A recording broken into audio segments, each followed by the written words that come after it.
pero bueno, yo calculo que no será el lunes. La semana pasada me pedían que no sea el lunes, no sé qué otra materia tenían. Yo creo que no va a ser el lunes, sino ya tendría que haber avisado al profesor. O será el miércoles o será el jueves. Seguramente va a ser el miércoles o el jueves. Pero, como ya habíamos terminado la bolilla 6, el doctor Soria me pidió que avance en el programa. Así que vamos a ver la bolilla, vamos a comenzar con la bolilla 6. Cualquier duda que tengan, me van avisando, ¿saben? ¿Alguien tiene el programa? Sí.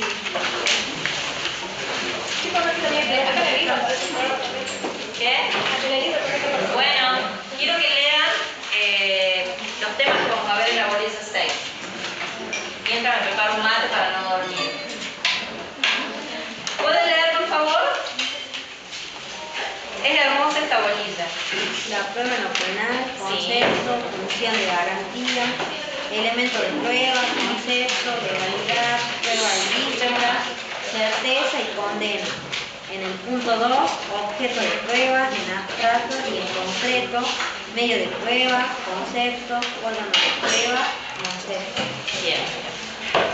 En el punto 3, libertad probatoria en lo penal, en cuanto al objeto y en cuanto a los medios, alcances, excepciones y límites. Y en el punto 4, actividad probatoria en lo penal, responsabilidad probatoria, momentos, comunidad de la prueba, sistema de valoración, necesidad de motivación. Bien. Si han escuchado, lo poco que pudieron escuchar, porque estaban conversando un poco, esta bolilla 6 habla de la prueba en el proceso penal. En la prueba en general, no hablamos de los medios de prueba, no hablamos específicamente de cada medio de prueba, sino hablamos de la prueba en general. De la prueba hasta ahora conmigo, ¿qué habíamos dicho? ¿Que existe? ¿Alguien se acuerda que hemos hablado sobre la prueba? Libertad probatoria. Que existe libertad probatoria, eso es fundamental. Existe libertad probatoria. También algo dijimos de que existe la comunidad de la prueba, que la prueba, por más que la ofrezca alguna de las partes o que salga o que la proponga el Ministerio Público, una vez que la prueba ingresa al proceso, que ya se programa la prueba, existe la regla de la comunidad de la prueba. La prueba es del proceso, no es de la parte. ¿Se entiende?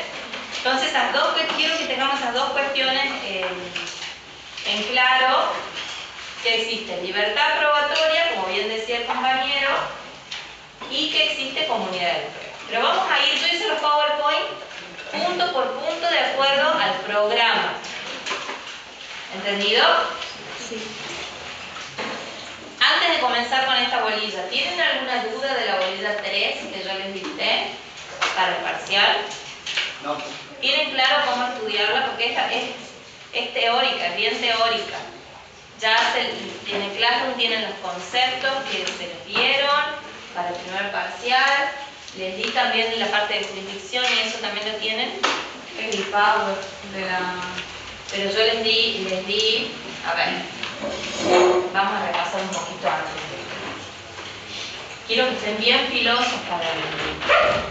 Tienen un documento de concepto en el primer parcial y otro en la bolilla 3. Bueno, eso, lo tienen, todos lo tienen a ese Word o ese escrito que les hice. Son conceptos para el primer parcial y de la bolilla 3 los principios. Supuestamente Jorge iba a venir a darle casos prácticos de la bolilla 3. Yo le conté a los profesores que a las 4 venían, no.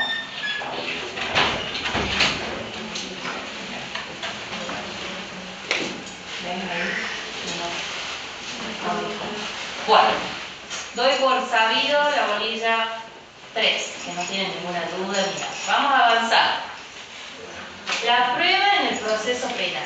Ahí el programa les pide un concepto. Podemos decir, desde un sentido sentido amplio o en un sentido amplio, la prueba es lo que confirma o desvirtúa una hipótesis, afirmación o negación del precedente. Tenemos que partir también de la base, en esto me parece importante, que el concepto prueba, pero entiéndanme bien lo que quiero decir, el concepto prueba como palabra prueba es un concepto un poco antiguo. Ahora en el sistema acusatorio que vamos avanzando hablamos de evidencia. Evidencia. Esa es la palabra más correcta que tenemos que hablar, de evidencia. Pero bueno, nos estamos basando en este programa y tenemos que hablar de cómo dice el programa. Sí. ¿Cuál es la distinción entre prueba y evidencia? Al decir que el concepto prueba es un poco antiguo, digo de que prueba es un concepto que ya se debe dar al final del proceso, porque efectivamente prueba algo con certeza de que fue esto que dice acá, que confirma la hipótesis o que desvirtúa la hipótesis. En cambio, evidencia tiene que ver con algo que sucede en la investigación penal preparatoria. Es toda la prueba o la evidencia que se reúne para tal cuestión, para confirmar o para desvirtuar. ¿Se entiende cuál es la diferencia? Prueba, en el sentido estricto de la palabra, se da al final del proceso. Pero bueno, no quiero que se confunda, quiero que, como yo les dije que el proceso penal está en constante evolución, en esta evolución vamos a un sistema acusatorio. Digamos que el concepto prueba es más de un sistema mixto, de un sistema un poco antiguo. Ahora tenemos que hablar de evidencia. Pero bueno, el programa en la bolilla 6 nos pide hablar de prueba en general, no de evidencia en general. Pero quiero que en su conocimiento, en su cerebro, esté esta idea. ¿Se entiende lo que les digo? Profe, Sí. En la práctica, o sea, ahora se manejan usando ese término, evidencia. Si somos modernos, sí. Los litigantes antiguos o los abogados antiguos hablan de prueba, hablan de declaración indagatoria, como les decía la vez pasada. Son términos más del inquisitivismo, no del sistema mixto ni del sistema acusatorio al cual vamos encaminados. Mi idea, como profesora de Derecho Procesal, es que ustedes salgan litigantes modernos. Por eso es que les estoy diciendo esto. Ustedes para el parcial tienen que hablar de lo que les pide el programa. Pero tengan en cuenta que este libro, no sé del libro que están estudiando, yo sé que el doctor Soria les dijo que no es el único libro, pero el programa en el que se basó el doctor Soria sigue el libro, el manual de Cafferata. Si ven de cuándo es el manual, fíjense atrás si alguien lo tiene. La última edición, pero es un libro antiguo, es un libro no solo del 2012, es la última edición, pero cuando lo sacaron al libro, creo que es del 90 me parece, del 95, del 96 debe ser. No digo que es un libro antiguo, pero no es de los más modernos que hay, ¿se entiende? Bueno. Y también que tengan en cuenta que es un manual de Córdoba. Yo les dije la vez pasada que allí, para que no se confundan, no hay juez de control de garantía. El juez de control de garantía es el equivalente al juez de instrucción que habla el libro. Tengan en cuenta eso, para que no escriban cuando hagan el parcial, ni rindan los finales, no escriban, ni digan, ni hablen de juez de instrucción, sino hablen de juez de control de garantías. ¿Entendido? Bueno. En sentido amplio, prueba es lo que confirma o desvirtúa en hipótesis, afirmación o negación precedente. ¿No se pasó? ¿Ah, no se pasó? ¿Tampoco?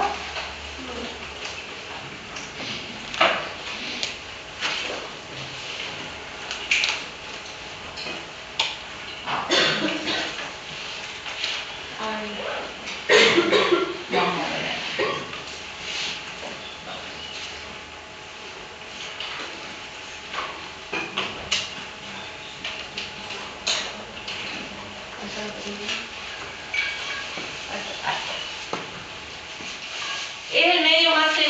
lograr esa reconstrucción de un modo comprobable y demostrable, pues la inducirá de los rastros, de las huellas y las evidencias que los hechos pudieron haber dejado en las cosas o personas o en resultados de experimentos sobre aquellos. Lo que busca la prueba es, si se afirma o se niega algún hecho,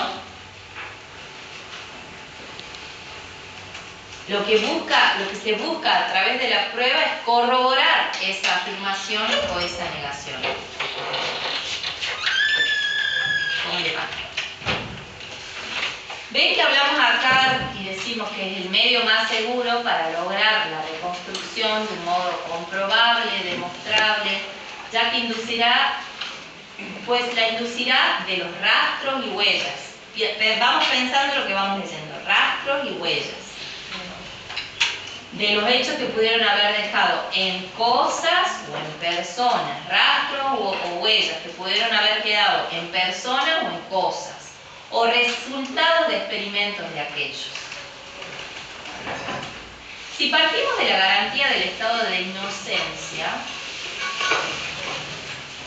la prueba cobra una relevancia sustancial, ya que es la única forma legalmente autorizada para destruir ese estado de inocencia. No se admite otro modo de acreditar la culpabilidad. Habíamos dicho que al finalizar el juicio, los jueces deben valorar las pruebas que se produjeron en el debate. No hay otra forma de desvirtuar el estado de inocencia que no sea por prueba.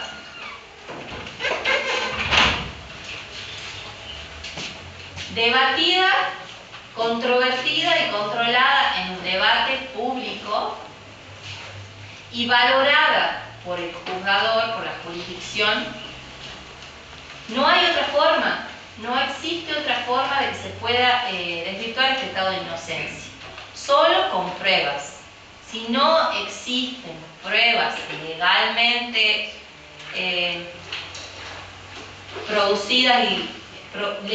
producidas, no se puede desacreditar y no se puede derribar ese estado de inocencia del que goza el imputado. ¿Se entiende? Solo se puede derribar ese estado de inocencia a través de prueba. Sin prueba no hay delito, sin prueba no hay hecho, y sin hecho no hay delito. ¿Se entiende cómo es la lógica?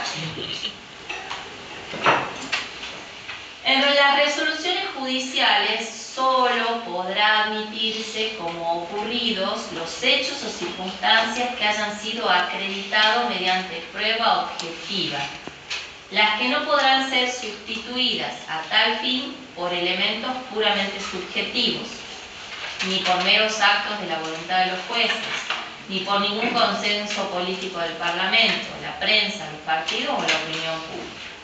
Son las pruebas, no los jueces, las que condenan. Esta es la garantía. ¿Entendido? Son las pruebas las que condenan. ¿Cuáles pruebas? Las pruebas objetivas, legalmente obtenidas. No pueden ser ocurrencias del juez. No puede la jurisdicción condenar a alguien porque se haya enterado por un tercero que la persona cometió el hecho, por la prensa que así lo diga, que fue fulanito de tal quien lo cometió. No. Debe basarse y apoyarse y fundamentarse y valorarse esa condena y derribar ese estado de inocencia a través de las pruebas. Esto quiero que les quede claro. Cuando veíamos la garantía, el derecho de inocencia, cuando veíamos la bolilla 3, veíamos esto, o no lo veíamos, ya lo vimos a esto, que la única forma de derribar el estado de inocencia es a través de pruebas que así lo demuestren. Y yo les dije también que ya cuando veamos esto de los medios de prueba, o de la prueba en general, en el proceso penal, íbamos a ver cuáles son las características que debe tener esa prueba para que sea válida, para que pueda ser valorada y para que pueda ser derribado este estado de inocencia, esta garantía de inocencia. Entonces, esto que les puse acá abajo en mayúscula, grábenselo a fuego. Son las pruebas las que condenan. Si existe duda, siempre se debe absolver, siempre en favor del imputado. Ahí entra la otra garantía que hemos visto en la bolilla 3, el diluvio pro reo. En caso de duda, siempre a favor del imputado. Esas pruebas deben de dar a la certeza. ¿Está claro hasta aquí, chicos? Sí. Porque vamos a entrar en otro tema importante. Hay 4 formas de analizar los aspectos de la prueba. La prueba como elemento de prueba, como medio de prueba, como órgano de prueba y como objeto de prueba. Como elemento de prueba, como medio de prueba, como órgano de prueba y como objeto. El programa, si seguimos el programa, habla primero de elemento de prueba y después de objeto de prueba, o sea, del primero y del último. Y después habla de medio de prueba y de órgano de prueba. Pero al momento de estudiar, yo quiero que ustedes dividan bien y tengan muy clara la diferencia entre elemento de prueba, medio de prueba, órgano de prueba y objeto de prueba. Igual yo les voy a pasar el PowerPoint que sigue el programa y sigue el libro de Casperado.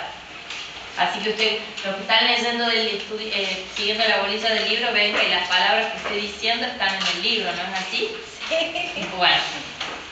Así que sería bueno que si lo tienen al libro, hagan acá como la compañera. Capaz que al fondo también lo están haciendo, pero no lo veo, por eso que no lo digo. Pero están siguiendo el libro. Y allá veo una personita que me afirma. Las palabras que estoy diciendo acá es como que vamos estudiando del libro, porque el PowerPoint está hecho del libro, no más que eso.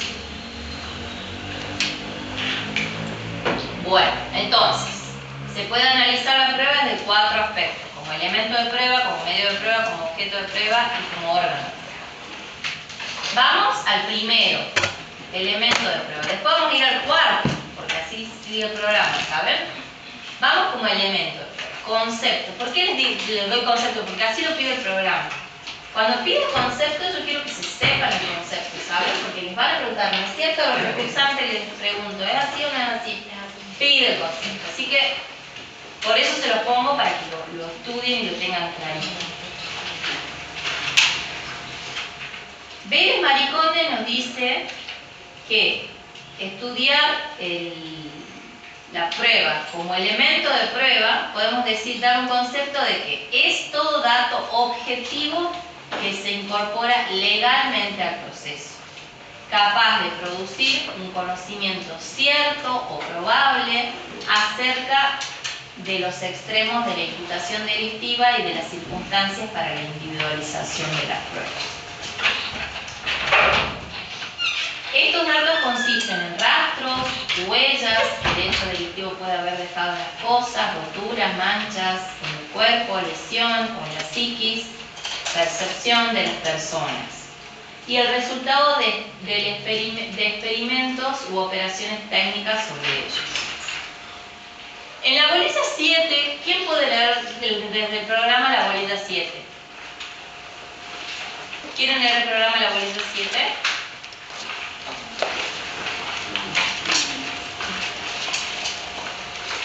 Que están los medios en particular. ¿Alguien? Sí. Medios de prueba en lo penal, concepto, regulación, procesal penal de cada uno, particularidades, pericial, testimonial, reconocimiento de personas y de cosas, documento, inspección judicial, confesión y valor. Reconstrucción del hecho, careo, informes, traducción e interpretación, indicios y presunciones.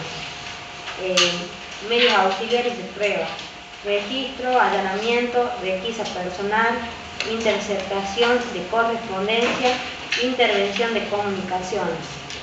Medios extraordinarios de prueba, justificación y límites constitucionales, el agente encubierto. ¿Qué es lo que quiero demostrar? Que en la bolilla 7 vemos los medios en particular. Todos los medios de prueba que están establecidos y desarrollados en el Código Procesal Penal, los vamos a ver en la bolilla 7. Ahí vemos los medios en particular, esto que hablamos acá. Las huellas que hayan dejado, vamos a ver inspección corporal, vamos a ver pericias que se pueden hacer, vamos a ver la declaración de los testigos, ahí se van a ver los medios en particular. Ahora estamos viendo los medios en general.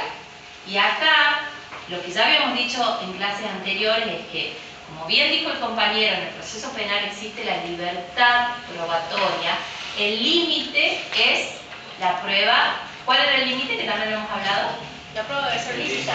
La prueba ilícita sería el límite. Pero está perfecto lo que digo. Entonces, el límite es la prueba ilícita.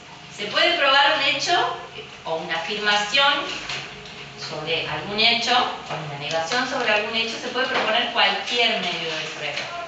Y si nos ponemos a pensar, ahora, en nuestro Código Procesal Penal, que es del 2004, todo lo que tenga que ver con pruebas informáticas, no están reguladas en el Código Procesal Penal. Pero por más que no esté regulada en el Código Procesal Penal, no significa que no pueda ser admitida la prueba. El límite, como recién lo dijimos, es la ilegalidad. Si la prueba es ilegal o ilícita, ahí no puede ser propuesta como prueba. Pero mientras la prueba sea legal, se puede proponer cualquier medio de prueba. Y el fiscal puede ordenar que se desarrolle cualquier medio de prueba. Las más comunes y las históricamente conocidas están en la bolilla 7, por eso les pedí que la lean. Pero eso no significa que sean los únicos medios de prueba con los que cuentan el Ministerio Público y la parte para proponerla, para poder probar la afirmación o la negación que crea conveniente para su defensa en caso del defensor o para probar su hipótesis del caso en representante del Ministerio Público. Entonces, como elemento de prueba, eso sería. Los datos son estos datos consistentes en el rastro o las huellas que el hecho delictivo pueda haber dejado en la fosa. La rotura, las manchas, ahí se hace una pericia bioquímica, o en el cuerpo para comprobar una lesión, se hace una inspección corporal donde el médico deja constancia. Nadie trabaja acá en la policía judicial, me dijo, ¿no? Solamente tenemos un compañero que es policía administrativo, ¿así es? Policía provincia. Pues bueno, de la provincia, bien. A eso le llamamos policía administrativa, que depende de la administración central, digamos, del poder ejecutivo. Ah, bien, perdón, claro, hay gente que trabaja, hace tarea administrativa, perfecto. ¿Nadie más es policía aquí? O sea que usted, el señor Carreño, nos va a poder dar una clase de pruebas, por lo menos que haya participado en muchas cosas. Bien. Ya después lo vamos a sacar del jugo, después que pase el primer parcial.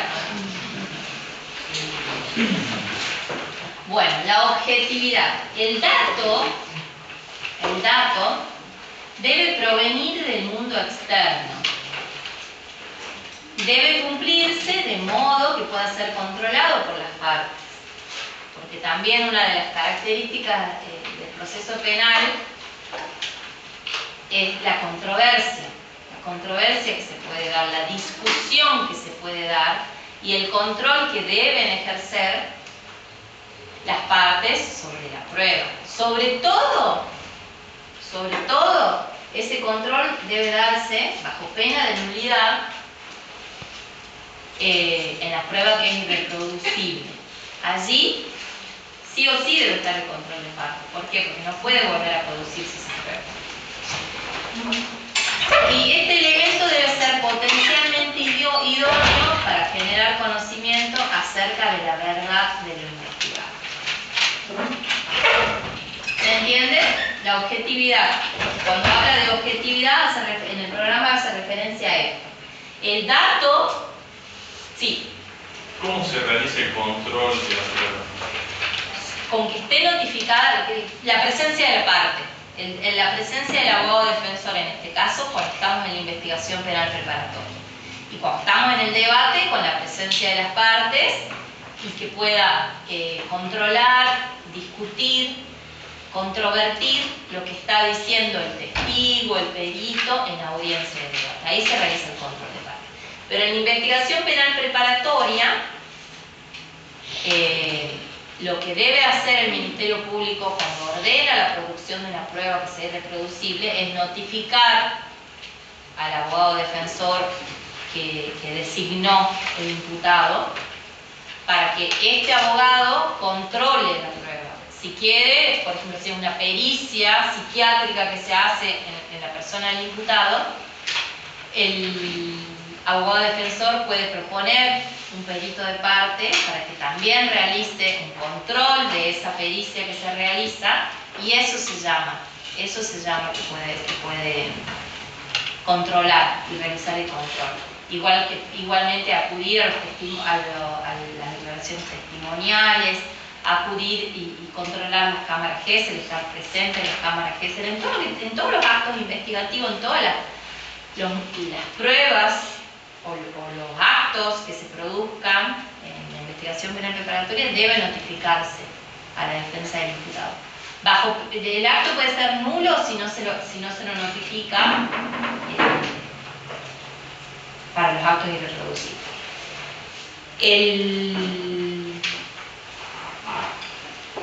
Es suficiente con la notificación. Ahora, si el abogado defensor fue notificado y no va a realizar ese control, no asiste a la hora y en el día que se lo citó, no es que el acto va a ser nulo, ¿se entiende? El Ministerio Público Fiscal, el fiscal de instrucción en este caso, con la sola notificación ya cumple con su obligación de invitar a que realice el control de la prueba. No puede obligarlo al abogado defensor a que asista. ¿Se entiende? Bajo pena de nulidad significa eso. No es que signifique eso bajo pena de nulidad. Con la sola notificación a la parte que debe asistir ya es suficiente para que ese acto sea válido y no sea nulo. Es nulo si no se lo notifica porque no pudo controlarlo. ¿Qué es lo que va a decir el abogado defensor?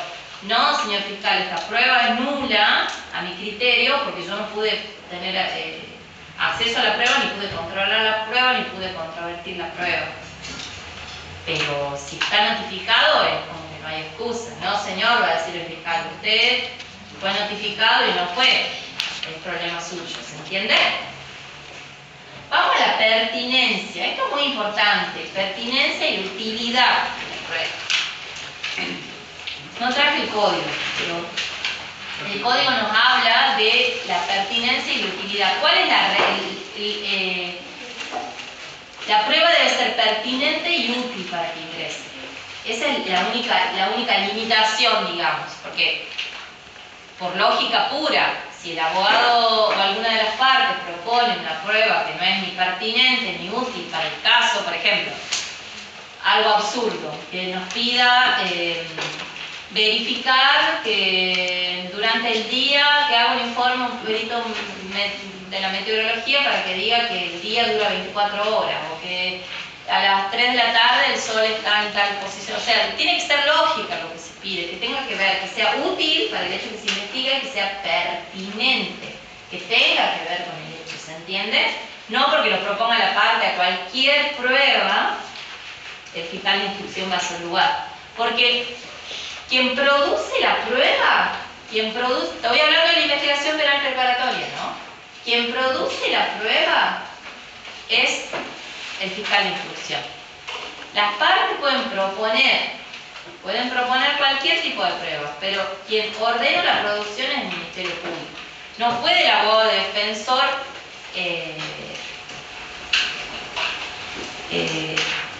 producir una prueba, no puede producir una prueba, no puede, por ejemplo, ir a una escribanía y que un supuesto testigo declare ante un escribano público y aportar y presentar a la causa, a la investigación, esa declaración y que se lo tenga como prueba.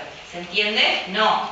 El abogado defensor tiene que proponer a fulanito de tal como testigo, desde la Fiscalía de Instrucción si es pertinente y útil, van a ordenar que se le tome declaración a esa persona, se va a citar, se lo va a notificar al quien propuso la prueba para que controle esa declaración. Pero esa declaración se hace en la Fiscalía, debe hacerse en la Fiscalía. ¿Se entiende? El abogado defensor propone prueba, no produce prueba. Quien produce la prueba es el Ministerio Público Fiscal.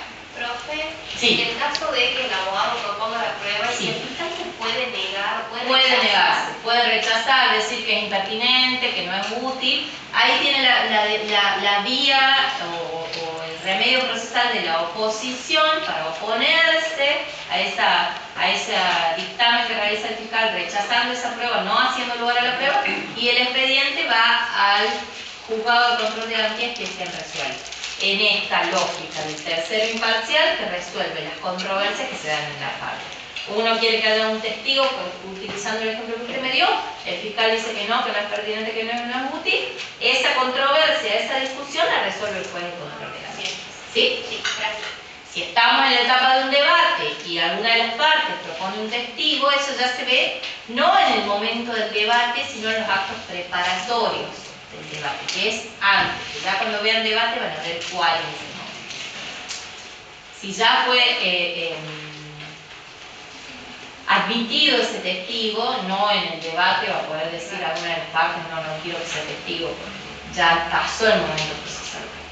Pero si estamos en la investigación de la penal preparatoria y un abogado defensor propone no solo un testigo, cualquier medio de prueba, y no le hacen lugar desde la Fiscalía de Instrucción, pueden oponerse a esa negativa. ¿Me entiendes? Sí, gracias.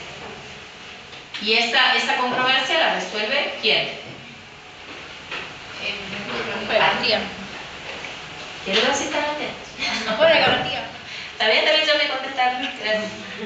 Vamos a la pertinencia. Es la relación entre el hecho o la circunstancia que se quiere acreditar con el elemento de prueba que se pretende utilizar. Debe ser pertinente el elemento de prueba que se quiere utilizar, lo que decíamos recién, para demostrar el hecho o la circunstancia que la parte quiere acreditar.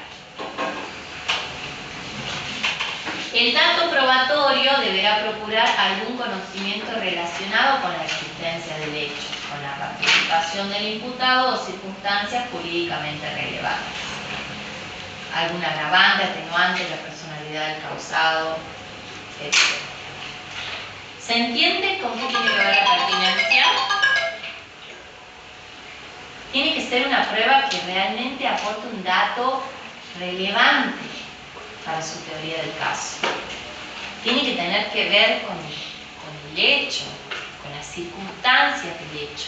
Algún puntito, alguna cuestión, como dice acá, quiere probar circunstancias del hecho, sobre su existencia, sobre la participación del imputado, algún agravante, alguna atenuante, algo, no tiene que ser todo, pero esa prueba o ese testimonio que él propone, por ejemplo, un defensor propone a un testigo para que cuente lo que él sabía sobre alguna amenaza que la víctima le haya dado al imputado. ¿Se entiende? Demostrar alguna cuestión puntual. ¿Se les ocurre algo que me quieran preguntar sobre cómo se hace para probar tal cosa? Así como la compañera recién me preguntó. ¿No? Vamos a la legalidad. El dato debe ser legal, o sea, la prueba debe ser legal. El dato que aporta esa prueba, ese medio de prueba, debe ser legal para poder ser utilizado y valorado. Su ilegalidad puede ser por dos motivos. Porque la obtención fue de manera irregular o porque se incorporó de manera irregular al proceso. Allí sería una prueba ilegal y ahí sería una prueba que puede declararse nula. Y esta nulidad sería una nulidad absoluta. ¿Y qué significa una nulidad absoluta? Que incluso, aunque alguna de las partes no la proponga, no solicite la declaración de la nulidad, el juez, aún de oficio, debe, no puede, debe declarar la nulidad.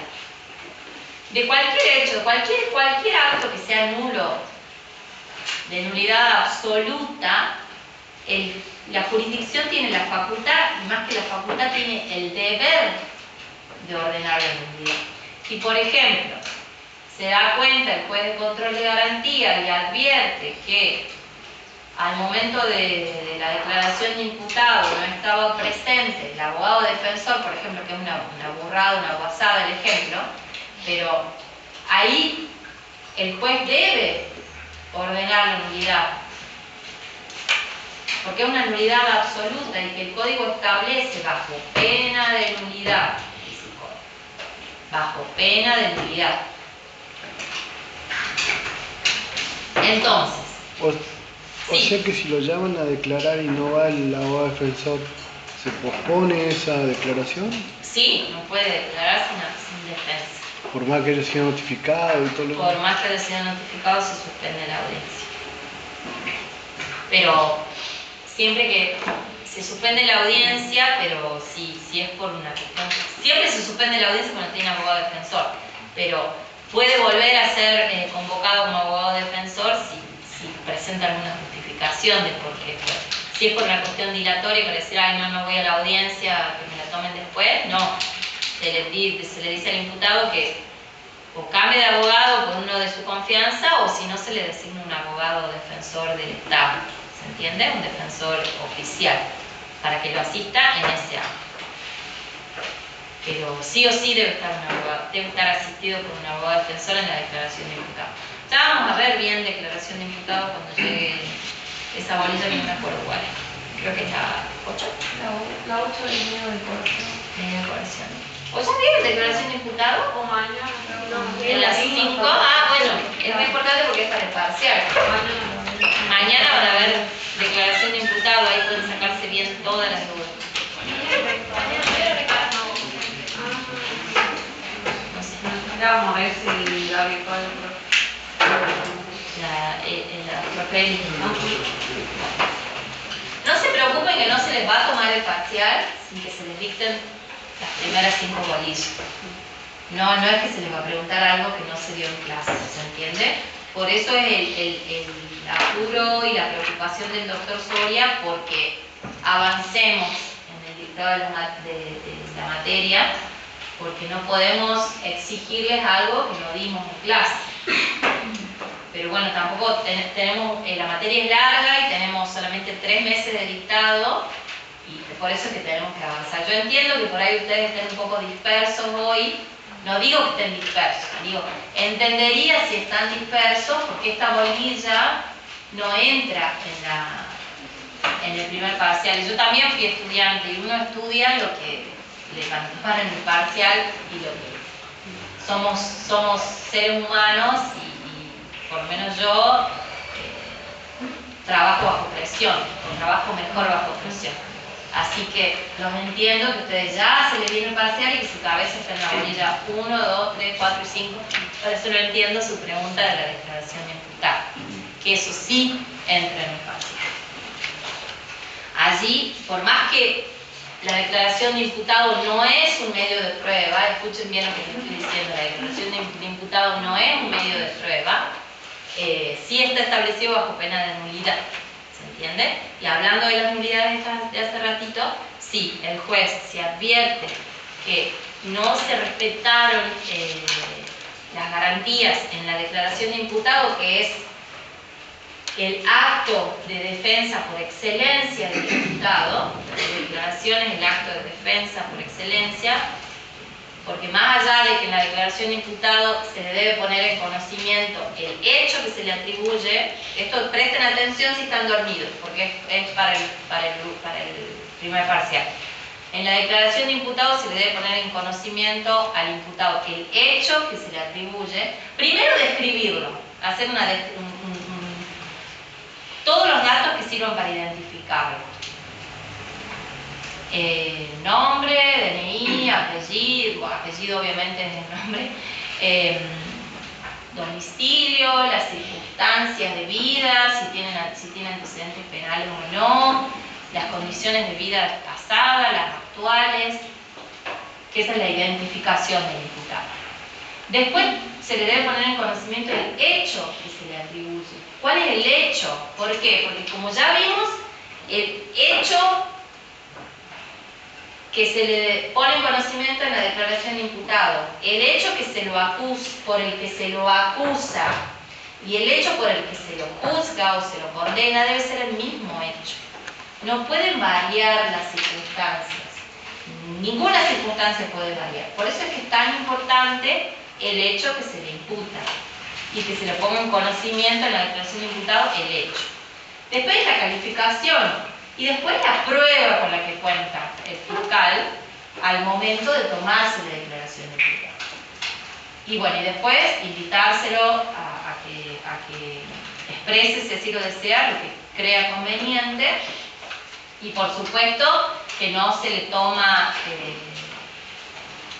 declaración bajo juramento, no está obligado a decir la verdad el imputado, a diferencia de los testigos sí juran decir la verdad y además tienen el apercibimiento de que se les inicie una causa por un falso testimonio, también a los testigos se les pone conocimiento de eso, pero el imputado no. El imputado, por más que mienta en su declaración, no va a tener, no se le puede iniciar una causa por un falso testimonio. ¿Sí? Bueno, y después la firma de las partes que asistieron al acto. Y en el acto debe estar presente el fiscal de instrucción, por más que allá el compañero nos contaba que muchas veces en algunas declaraciones de imputado por delitos menores no está el fiscal, pero el código establece que debe estar presente el fiscal de instrucción, el fedatario, que es el secretario de la fiscalía, el imputado y el abogado defensor. Tiene la posibilidad, si así lo requiere, de que esa declaración se le tome en presencia del juez de control de garantía, pero eso es opcional, eso es si requiere la presencia del juez de control de garantía o no. Así es en nuestro sistema. En otras provincias la declaración es ante el juez de control de garantía, pero en nuestra provincia, que es lo que nos interesa a nosotros, es ante el fiscal de instrucción. ¿Entendido? Bueno, vamos a la prueba ilícita.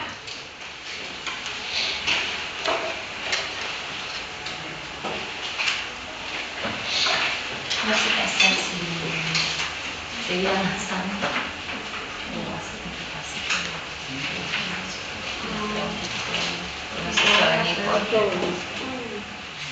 Antes de seguir avanzando, ¿tienen alguna duda de alguna cuestión del primer parcial que quieran aprovecharme esta horita que queda para que nos la saquemos? Sí. Yo le quería preguntar. Sí. En la parte del non-bis in Sí. ahí están las tres provisiones que tienen non-bis in, que es el sujeto de la persecución y el objeto que es frame. De la persecución se refiere a que no se puede perseguir en lo penal, pero sí se podría perseguir en lo civil. O sea, el non bis in idem solo aplica en la persecución penal, Sí. pero sí así se lo podría perseguir en el foro civil. Si es que, porque ¿ya vieron acción civil ya? Creo que no. No. Bueno. Ay, mañana qué día tienen, si se elige la acción penal, dentro de la acción penal puede ir la acción civil. ¿Qué significa la acción civil? obtener el resarcimiento económico por el daño causado por el delito.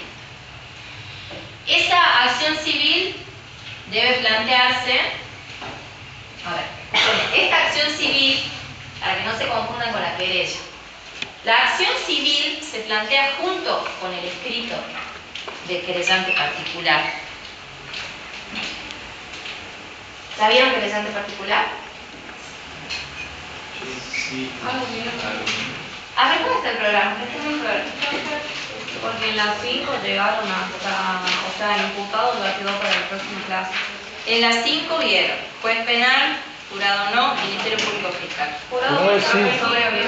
Ya vieron con el profesor. Querellante de acción civil. Pero en el imputado no ves declaración de imputado. Acá, en el punto 8. Listo. Bien. Es larga la 5, ¿eh? Bueno. Ya vieron querellante. O no sé si vieron el punto 6 de la 5. Bueno. Claro, porque ya estábamos. Sí, no se va a dar lo importante, no porque me haga lo importante, sino porque... Ah, bueno. Querellante particular. El querellante particular puede constituirse hasta la clausura de la investigación penal preparatoria. ¿Se acuerdan cuando vimos la línea del tiempo? Y vimos que está la investigación penal preparatoria como la primera gran etapa. Hasta que se clausura la investigación penal preparatoria, que es con el dictamen que hace el fiscal, que realiza la valoración de toda la prueba, creen que es probable que el hecho haya existido y que el imputado haya cometido el hecho, con esa probabilidad y con esa acusación que hace en el dictamen de elevación a juicio, puede elevarse la causa a juicio, eso significa que habilita la segunda etapa, y se hace. La querella particular puede constituirse hasta ese momento, hasta antes de la clausura de la investigación penal preparatoria. Si no se constituyó, si no presentó el escrito de constitución de querellante hasta la clausura, ya no puede en el juicio decir antes del juicio, yo quiero ser querellante, quiero participar del debate, me produjo un perjuicio, quiero constituirme como actor civil. No puede. Recién la etapa ya caducó, ya una caducidad, ya no puede constituirse como querellante particular. Dentro de la constitución de querellante particular también es opcional el constituirse como actor civil. Si opta la acción civil en la vía penal, ya no puede ir por la vía civil. Ahora, si no se constituyó como actor civil en la vía penal, allí sí puede ir por la vía civil y requerir un resarcimiento económico en el juicio civil por un hecho penal. Pero eso recién va a poder hacerse efectivo cuando exista una condena. ¿Se entiende? Sí. Es más o menos lo que él dice y lo que explica usted ahí en el artículo 18, cuando dice que ni la extinción de la pretensión penal impedirá que la Corte de Justicia después decida sobre lo civil. Sí. A ver, ¿qué dice el 18, perdón? Porque dice, la absolución del acusado no impedirá que el tribunal de juicio se pronuncie sobre ella en la sentencia respecto de la absolución. Ni la exterior extinción de la pretensión penal impedirá que la Corte de Justicia decida sobre lo civil. Lo que pasa es que si se extingue la acción penal, ahí sí puede. Claro. Pero lo que yo les estoy diciendo es que si se opta por ir a constituirse como actor civil en la vía penal y, por ejemplo, se lo absuelve al imputado y ya no existe un resarcimiento económico por el daño causado, allí ya no puede ir por la vía civil. ¿Se entiende? Hay que elegir una de las dos vías. Si elige una, no puede ir por la otra. Esa constitución de querellante particular y actor civil, sobre la parte de la acción civil, escuchen esto claramente, sobre la parte de la acción civil, el fiscal de instrucción no se expide, solamente hace un decretito que diga téngase presente para el momento procesal oportuno. ¿Cuándo es el momento procesal oportuno? Cuando el expediente ya va a juicio.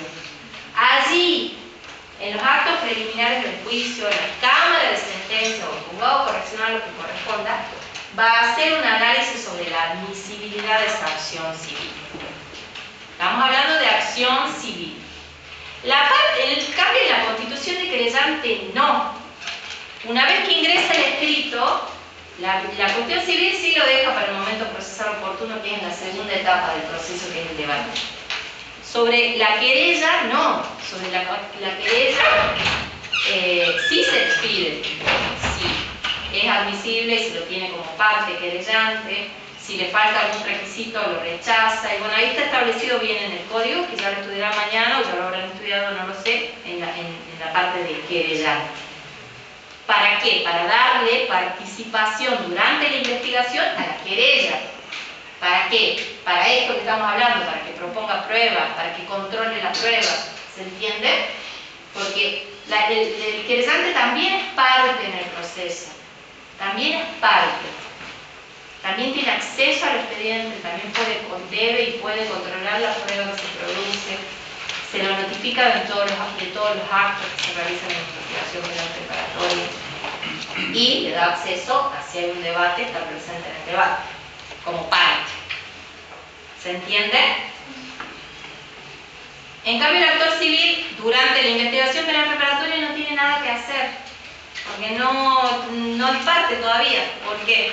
Porque esa cuestión va a estar recién en los actos preliminares del debate. ¿Se entiende? Esto es una pregunta muy técnica y que sí es pregunta de examen. ¿Hasta cuándo se pueden constituir como querellante particular? Hasta la clausura de la investigación penal preparatoria. Si se les pasó esa etapa, chao, perdieron el tren. No hay posibilidad de constituirse como querellante ni tener acceso al debate ni nada en la calidad de víctima del querellante. ¿Se entiende? La admisibilidad del querellante la realiza el fiscal de instrucción en la investigación penal preparatoria. La admisibilidad del actor civil recién se lo realizan los actos preliminares del debate. ¿Clarito como el agua? Profesora, Sí. ¿usted dice que el decreto de elevación de juicio fiscal de instrucción o...? ¿Quién realiza? El decreto de elevación... La clausura de la investigación penal preparatoria mediante un dictamen lo realiza el fiscal de instrucción. Ahí terminó la tarea del fiscal de instrucción. Dice: señores jueces de juicio, yo entiendo que existe probabilidad, que es el estándar condicional, es el estado condicional que se requiere, probabilidad, que todo esto que estamos viendo, en una filmina hablamos recién de probabilidad o certeza. No les quise meter este tema porque no quería confundirlos, pero...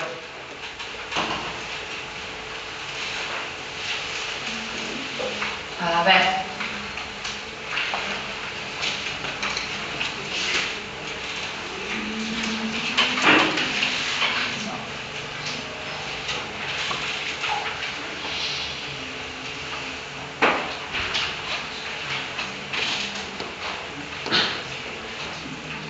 Bien, acá, conocimiento cierto o probable, nos dice en el concepto Vélez-Maricón de Venn. Es todo dato objetivo que se incorpora legalmente al proceso capaz de producir un conocimiento cierto o probable. ¿Por qué? Porque la prueba, en la primera etapa del proceso penal, busca la probabilidad. Con probabilidad es suficiente para elevar un expediente a juicio. En cambio, en el debate, lo que se busca es la certeza. Las pruebas deben ser tan fuertes que lleguemos a una certeza. A una certeza. ¿Por qué? Porque sin prueba no hay condena, no puede haber condena. Y ya me fui. Que es una garantía eso. Ahí. Son las pruebas, no los jueces las que condenan. Sin prueba no puede haber condena. En la investigación penal preparatoria, probabilidad. Bueno, contestándole ustedes, fiscal de instrucción que realiza el dictamen de citación a juicio. ¿Qué puede hacer la defensa si no está de acuerdo con ese dictamen de citación a juicio? Tiene 3 días para oponerse. Se opone a esa citación a juicio y esa oposición y ese dictamen en controversia ahora se hace con una audiencia también lo resuelve el juez de control de garantía. Esa controversia que se da, esa discusión que se da entre un fiscal que dice tengo elementos de prueba suficientes para tener como probable la participación de fulanito de tal en el hecho que se investigó, y la defensa dice no, para mí o no llegamos a la probabilidad o discute la validez de alguna de las pruebas o toda la discusión que quiera darse, el juez resuelve esa situación. ¿Se entiende?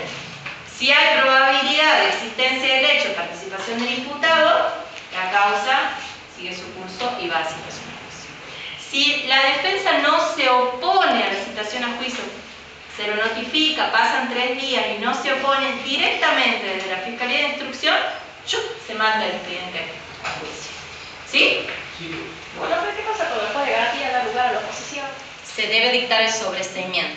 Si es total, por ejemplo, si tiene dos cuestiones, o puede cambiar, depende de lo que se discuta en la oposición, pero si se hace lugar a la oposición y no se llega a la probabilidad, se debe sobreseer. El juez de control de garantía, y hay dos cuestiones, o puede elevar la causa a juicio o puede sobreseer. Son las únicas dos vías que tiene, las únicas dos decisiones que puede tomar el juez de control de garantía, o elevar la causa a juicio o sobreseer. Ahora, ¿puede modificarse algo de esa citación a juicio? Sí. Por ejemplo, la discusión con la que se opone el abogado defensor es algún cambio de calificación, atenuante, porque siempre el juez de control de garantía nunca puede agravar la situación del imputado, siempre o mantenerla igual o mejorarla, pero no agravarla. Igual que cuando el fiscal de juicio pide tanta cantidad de pena, el juez, ese es el límite que tiene el tribunal para aplicar una pena. No puede extralimitarse. ¿Se entiende? De la misma manera, esa misma garantía de no perjudicar al imputado se ve palmaria aquí, en este caso. Entonces, respondiendo a la pregunta de la compañera, ¿qué es lo que puede hacer el juez ante una oposición? Dos caminos tiene. O confirma el auto de citación a juicio, el dictamen de citación a juicio, de clausura de la investigación penal preparatoria y eleva la causa a juicio, o hace lugar a la oposición y dicta el sobreseimiento. ¿Sí? O puede resolver alguna otra cuestión. Pero esos son los dos caminos. O eleva a juicio o sobresee. Y ahí termina la causa, digamos. Porque el sobreseimiento, como dijimos, ¿qué hace en el proceso? Cosa juzgada. Claro, pone fin al proceso. Igual que una sentencia condenatoria o absolutoria. ¿Por qué? Porque las sentencias ponen fin al proceso. Esa era la diferencia que veíamos con una sentencia y un auto interlocutorio. ¿Profe? Sí. Y en el caso de que el Ministerio Público Fiscal le envíe archivo. Y es que en el archivo partimos de la base de que no hay persona imputada. Si hay persona imputada y el fiscal entiende de que no se llegó a la probabilidad, tiene que pedir el sobreseimiento. Y si pide el sobreseimiento, pone fin al proceso. Y si lo envió archivo, después lo puede sacar de ese archivo Sí. para imputarlo. Sí, si surge alguna prueba, sí, se puede desarchivar. Pero es muy poco común. Entonces, al momento de que termina el EPP, Sí. hay un acto procesal, ¿no? Del fiscal, que es un dictamen. Dictamen de citación a juicio. Y en el caso de que considere que el imputado debe ser sobreseído, Pide el sobreseimiento, hace otro dictamen, no de citación a juicio, sino de requerimiento de sobreseimiento, y pide el sobreseimiento y el juez de garantía el sobreseimiento. y en ese caso el abogado defensor no presenta ningún escrito. Puede presentarle al fiscal y decirle, mire señor fiscal, no hemos en tanto tiempo, no hemos llegado a tener la probabilidad de existencia del hecho ni de participación del imputado y es imposible que se provean nuevas pruebas, le requiero que solicite el sobreseimiento. Ya vamos a ver sobreseimiento, que es el artículo 346, donde hay 5 ítems de por qué se puede pedir un sobreseimiento. Pero eso creo que está en la bolilla En la 9. 9. Así que ahí no nos adelantemos, ya nos adelantó mucho hoy. Eso ya para el segundo parcial. Para el segundo parcial. No sé si quieren que veamos algo del primer parcial, si tienen alguna duda. Sí. No sé, más que preguntas. No, pregúntenme. Que si lo sé, contesto, y si no lo explicamos juntos. No, le quería preguntar sobre las nulidades específicas, las nulidades genéricas. Es como que yo entiendo que las nulidades específicas son los actos los cuales tienen artículos que están de cómo tienen que ser. En el 186. Por ejemplo, yo entiendo que una combinación específica sería que se haga una indagatoria sin el defensor. Eso. Sí, porque tiene que ver con la defensa. ¿Qué dice el 186? Que tiene que ver con la actuación del Ministerio Público, del fiscal de instrucción, de la defensa. Esenciales del proceso. Todos los actos que tengan que ver con esos sujetos está establecido bajo pena de nulidad absoluta. Pero cuando veamos sanciones procesales, que ahí entra nulidad, inadmisibilidad, ahí vamos a ver bien específicamente todo lo de nulidades. ¿Dónde están sanciones procesales? ¿Va sanciones procesales? Bueno, no, sí lo repasemos. Pasa que tienen que entender algo. Yo estoy en mi cabeza, que está mal, pero estoy tan familiarizada con el programa viejo, que bueno, en mi cabeza tengo el programa viejo. Que no está bien, porque ahora tenemos un programa nuevo, pero bueno, entiendan. Sí. Y sobre sanciones procesales, aparte de esa cuestión, ¿qué duda tienen? ¿Saben cuándo puede ser inadmisible? Dijo que había Bajo pena de inadmisibilidad, sí. 4 nulidades, 4 tipos de nulidades. Dijo que había. 4 nulidades, ¿vieron? Sí, A ver, cuénteme. ya leí. No me acuerdo el nombre. 4 tipos de sanciones procesales, que creo que vieron. Sí, 4 tipos de sanciones procesales. Caducidad, inadmisibilidad, nulidad, Preclusión, creo que era otra que sale. preclusión. Preclusión, sí, exactamente. Y la preclusión no me quedó claro dónde. Y justo lo que vimos recién de querellante particular, el momento procesal oportuno, cuando ya finalizó el tiempo para presentarse, ahí ya estaría precluida la instancia, ya no se puede volver No se puede retroceder. No se puede retroceder. Ahí sería la preclusión. El profe no sé si nos van a tomar todos los tipos de sanciones, pero me acuerdo que el profe hizo prácticamente las nulidades. Hizo hincapié en nulidad y inadmisibilidad también me parece que es importante. No así caducidad y preclusión. No sé si nos van a Porque tomar. caducidad y preclusión también tiene mucho que ver con el proceso civil, sobre todo caducidad. Sí. Nulidad, preclusión. Yo cursé los tomó Nulidad. Ahí está. Cuando ella cursó les tomó nulidad. Ahí está. Esto, lo que está marcado, es lo que está marcado. Todo lo que está resaltado son los temas que les dijo que es importante, o por qué los resaltó así. Sí, esto porque, bueno, en clase Pues dijo esto no no. lo dio. Estos no les dio. Claro. ¿Qué les dijo? ¿Que no lo va a tomar? No, dijo no, porque detener en eso y se lo sigue así.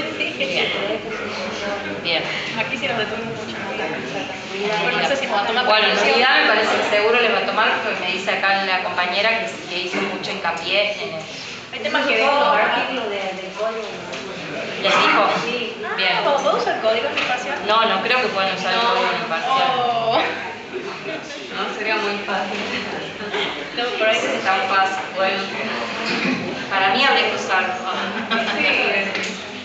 Sí, y cuando estamos en el trabajo usamos el código. Y los abogados en su estudio también usan el código, pero bueno. como veis mi turi para el examen de medicina. Profe, las relativas. Y absolutas. Sí. Los primeros 2 incisos del 186 son las unidades absolutas. Y los últimos son de unidades relativas. Creo que tengo un trabajito hecho de unidades. A ver, No, que bueno, general y particular. eso se lo puedo pasar también.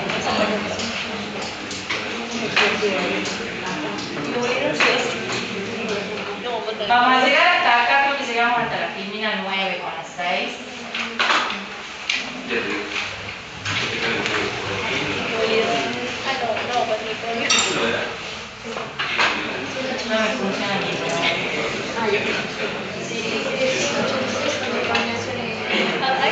¿Sabes de dejar un trabajito si es que lo tengo acá en la computadora?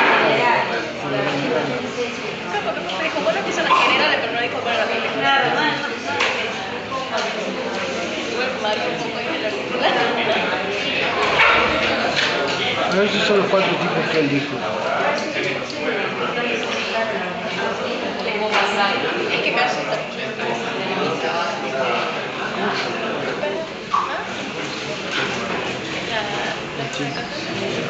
Natalia, ¿sí? No, porque eso ahorita sí nos dice cuál es la específica, la genérica, la absoluta, la relativa. 4 unidades genéricas, Si la tomo por 4 día, unidades. 4 de la No, que dijo 4 unidades a ver, genérica, 305 que es específica, declaración de absoluta y imputado. relativa. Sí, lo dio profe. Lean. Así dijo, lo tengo anotado por eso. 4 tipos de unidades. La general y la particular. Dijo generales, especiales, absoluta y relativa. General. Complice de artículo 305, declaración del imputado. Cuando hubiera motivo bastante para sospechar. Ahí está el estado conviccional que se requiere para la declaración de imputado. ¿Cuál es el estado conviccional? Sospecha, motivos bastantes para sospechar. Con la sospecha es suficiente para tomar de declaración a una persona y para detenerlo también. Con otros requisitos, pero estoy hablando solo del estado conviccional. Para evitar la preventiva y elevar la causa a juicio se requiere probabilidad. Para condenar a una persona se requiere certeza. Sospecha, probabilidad, certeza. Bueno, que una persona participaba en la comisión de un hecho punible, el órgano judicial competente procederá a recibir la declaración. Bueno, ahí sería la pregunta que le voy a hacer. Bueno, siga leyendo. Si estuviera detenida a más tardar en el término de 24 horas desde que fue puesta a su disposición.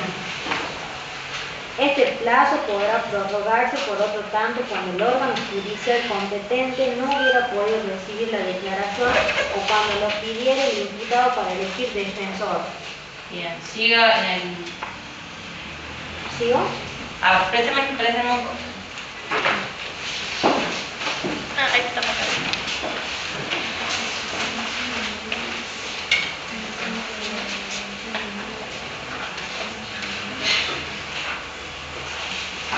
Esto sí, esto lo voy a decir, creo. Esto sí va.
Tomaría en parte,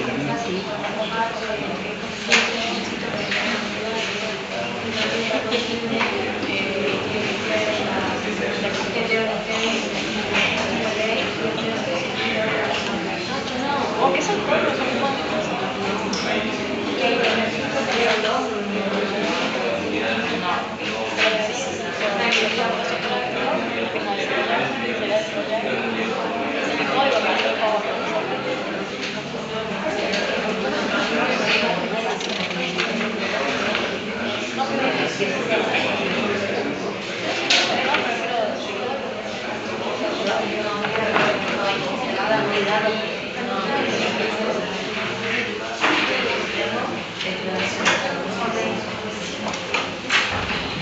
Bueno, acá estamos.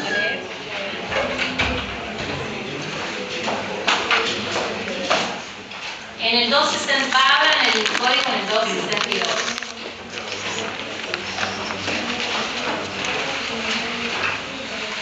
Perdón, 268. Del 268 al 272 está todo lo que tiene que ver con la declaración de imputado.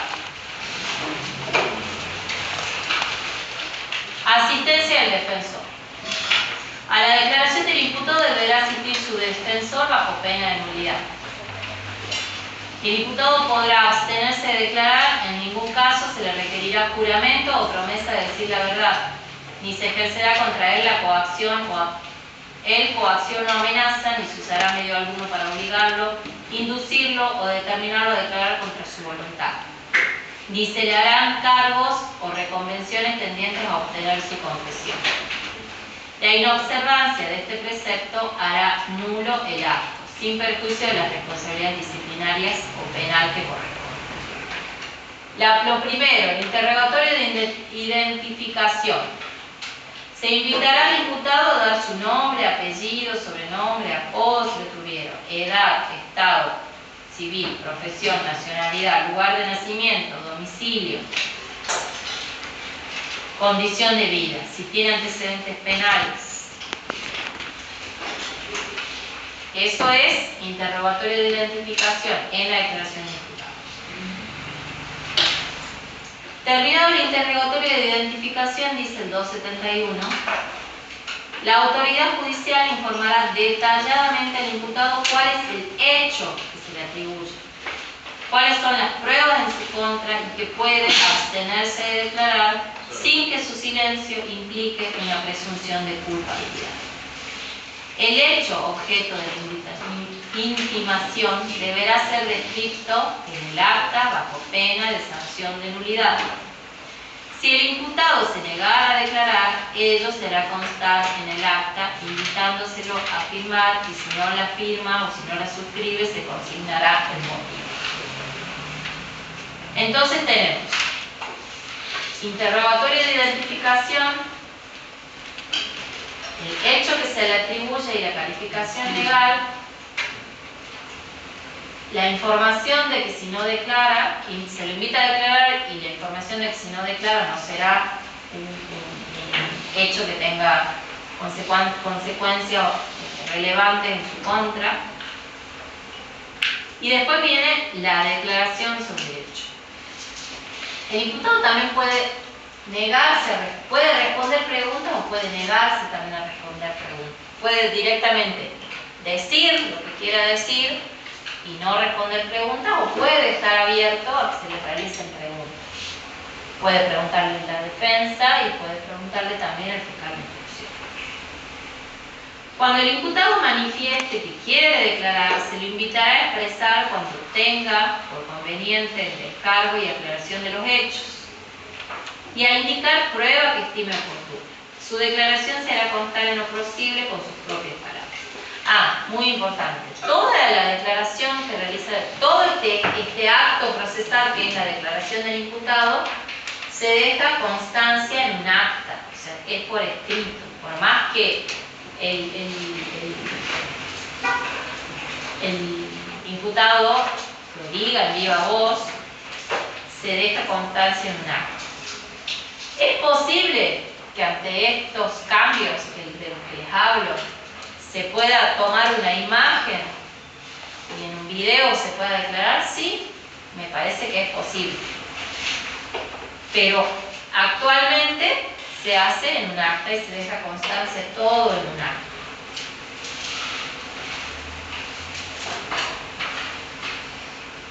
Su declaración será constar en lo posible con sus propias palabras. Después de esto, se le dirigirán las preguntas que se estimen convenientes. El Ministerio Público Fiscal y el defensor podrán ejercer las facultades que acuerda el 310, que es Las limitaciones que se le pone a los presentes en la audiencia, que no pueden hacer queja, no pueden decir el defensor decir esto, decir lo otro, decir lo otro, en el acto de declaración. Ni el fiscal tampoco, no puede estar con la cabeza haciendo ningún gesto de nada. El declarante podrá dictar las respuestas o podrá negarse a contestar algunas preguntas.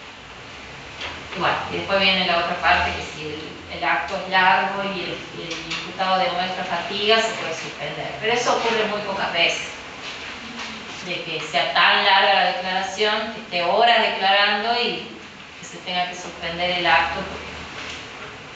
Las preguntas que realizan las partes serán claras y precisas, nunca capciosas ni sugestivas. Las respuestas no serán instadas perentoriamente. Y después el 274 habla del acta. Concluida la declaración prestada durante la investigación penal preparatoria, el acta será leída en voz alta por el secretario bajo pena de nulidad, y de ello será mención, sin perjuicio de que también se lea el imputado y su defensa.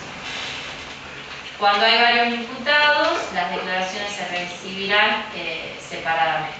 El imputado, en el 276, dice que puede declarar cuantas veces quiera, siempre que su declaración sea pertinente, útil y que no sea dilatoria. No puede ir cuando está a punto de firmarse el requerimiento de citación a juicio, o después que se firmó ese dictamen que hace el fiscal, decir quiero declarar, y cada 10 días quiero declarar y quiero declarar y quiero declarar, porque ya es algo dilatorio, ¿se entiende? Ya no hacen a su derecho de defensa, sino hacen a estrategias absurdas o del defensor, o del defensor o del mismo imputado que no está bien de su psiquilidad.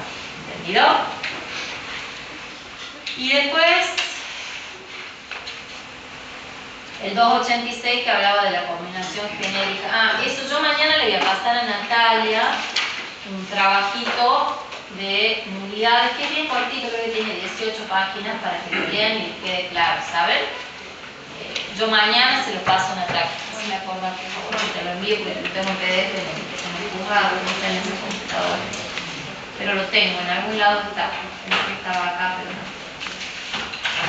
¿Qué otra duda tienen sobre la bolilla?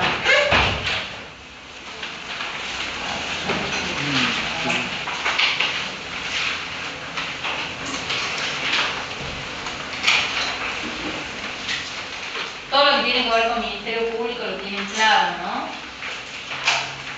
Cómo está compuesto el Ministerio Público. Profe, eso de un concepto del Ministerio Público. Si bien el artículo 120 de la Ley Nacional da una autorización, y acá el otro provincial en realidad es muy distinto. Sí, ¿por qué te parece que es distinto? Repasemos. Claro, no tiene independencia, no tiene autonomía Funcional y autonomía financiera, porque depende de la Corte, y más que depende, integra el Poder Judicial. En ese caso, si bien llegar a pedir un concepto, sería hacer como esta comparación. Tendría que poner que el artículo 120 a nivel de nacional dice que es un órgano extrapoder con todas las características del Ministerio Público, y explicar que acá en Catamarca integra el Poder Judicial. Que si bien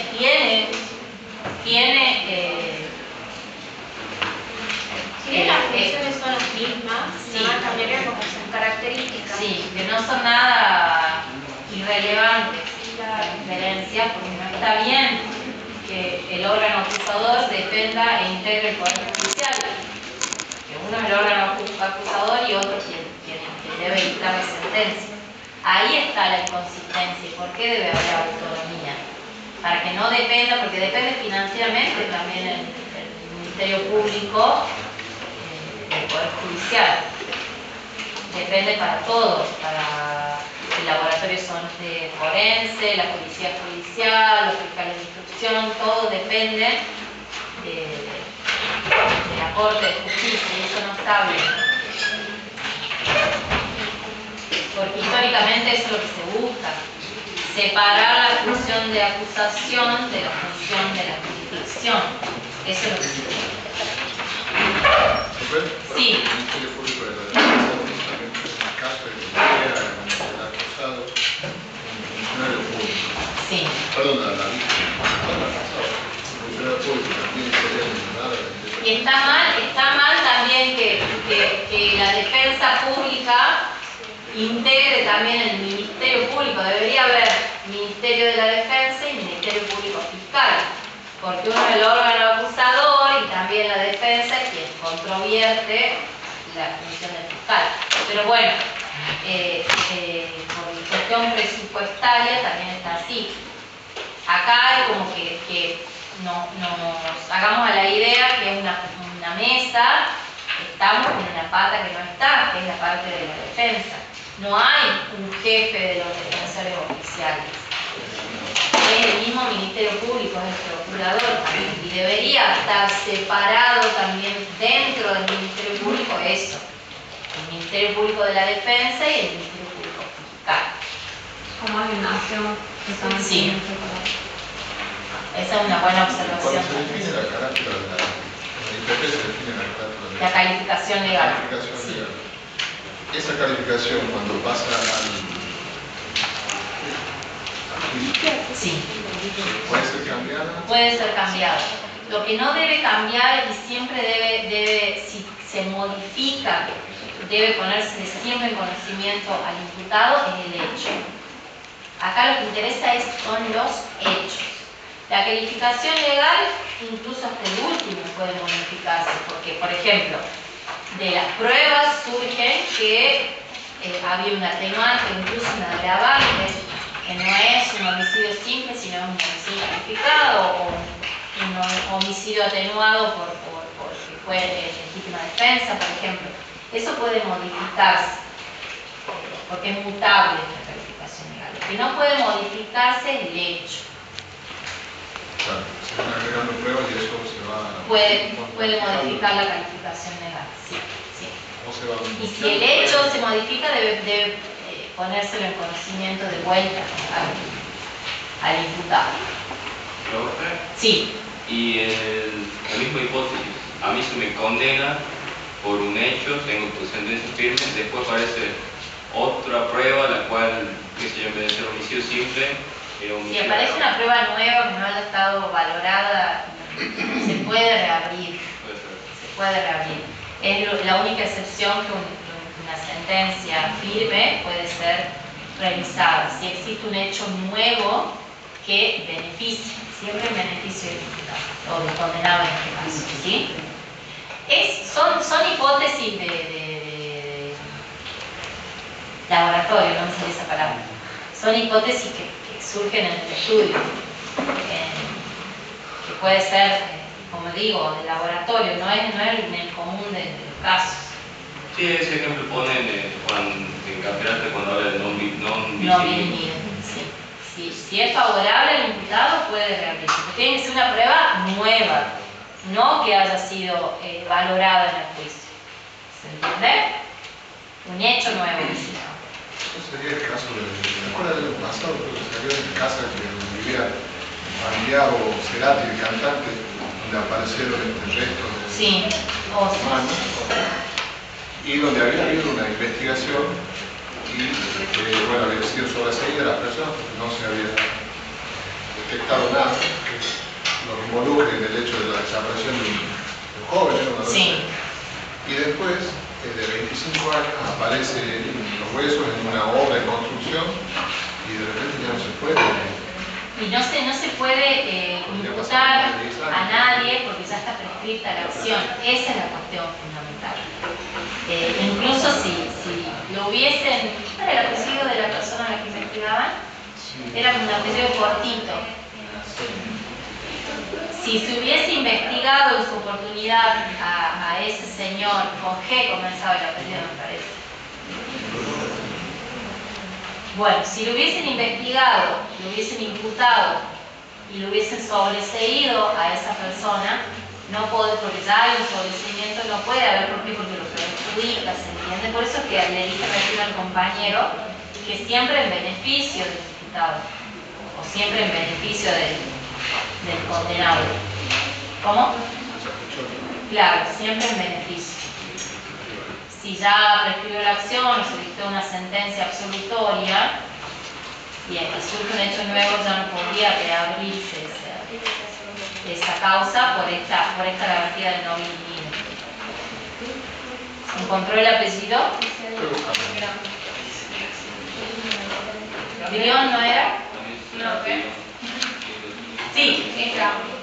¿Qué? Graf. ¿Graf? Bien, Graf. Gracias.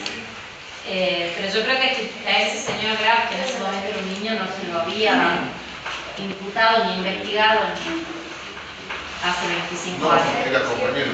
Era compañero. Pero se investigó el padre. Lo que pasa es que en realidad no se sabía dónde se había ido él. Claro. Ya Luisa era una compañera, pero realmente no sabía a qué domicilio se había ido. Otra causa resonante, pero no sé por qué estamos hablando de esto, pero que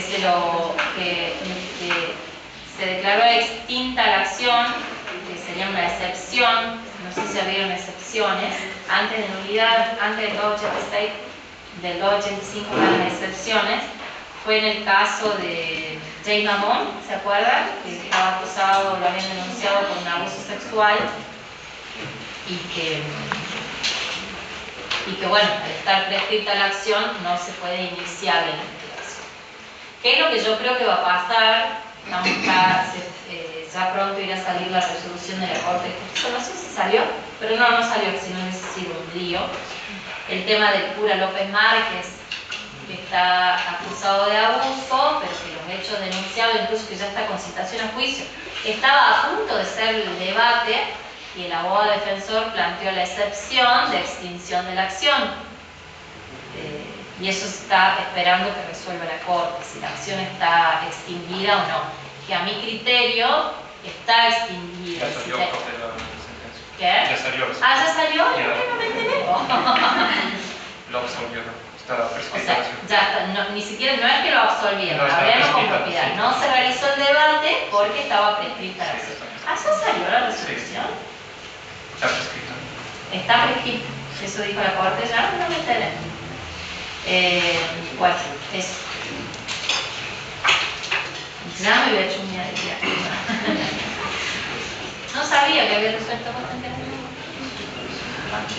Pero sí, yo creo que estaba. Sí.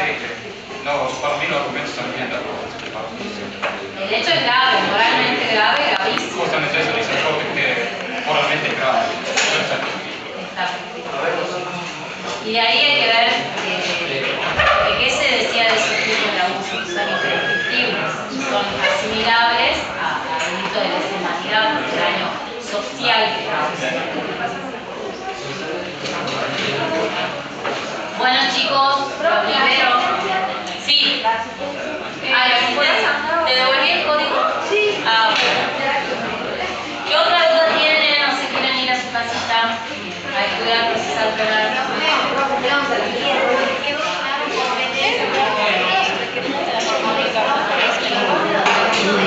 Ah, bueno. Hay un querella particular y un querella de la acción pública. Existe un hecho, el objeto tiene que ver con el hecho. Existe un hecho que hay varios imputados.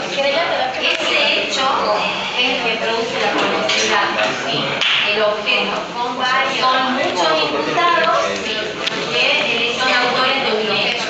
Esa es conexidad y subjetiva cuando un sujeto tiene varios. Conexidad subjetiva. El sujeto es el que atrae la conexidad, ¿sí? La conexidad de causa. En cambio, el objeto es el hecho y que atrae la conexidad o la jurisdicción, ¿se entiende? La competencia. Esa es la pregunta de examen, chicos. 45 del código creo que es, 43. Lean ese 43, 45, 42, no sé qué artículo es de conexidad, pero esa es pregunta de examen. Sí.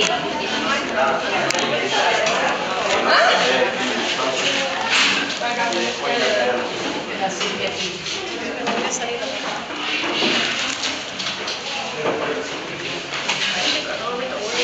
Mañana se me acordará. ¿Por qué? ¿Por QR? ¿QR o la ¿Cómo estás? ¿Todo bien?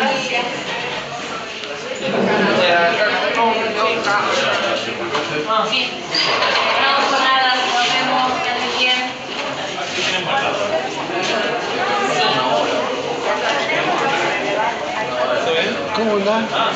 Cámara o Bien. juicios, está en un juicio constitucional. O el juicio popular. Sí.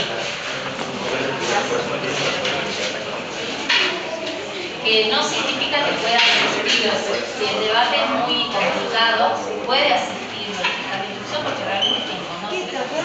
Entre todos los cambios a los que vamos, también es que el fiscal es el fiscal del caso. El mismo que investigó después del debate. Ahora está en el cambio. Intenta por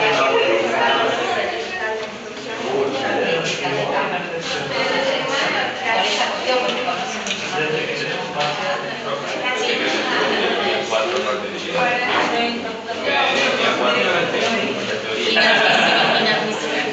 La primera parte de la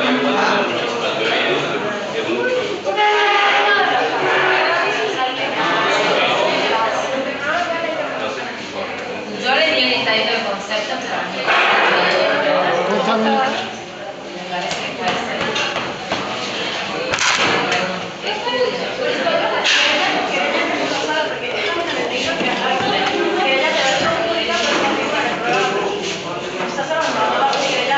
Sí, querellante particular, yo creo que eso es lo más hay distintos tipos, pero el provincia es el querellante particular. El artículo 8 y el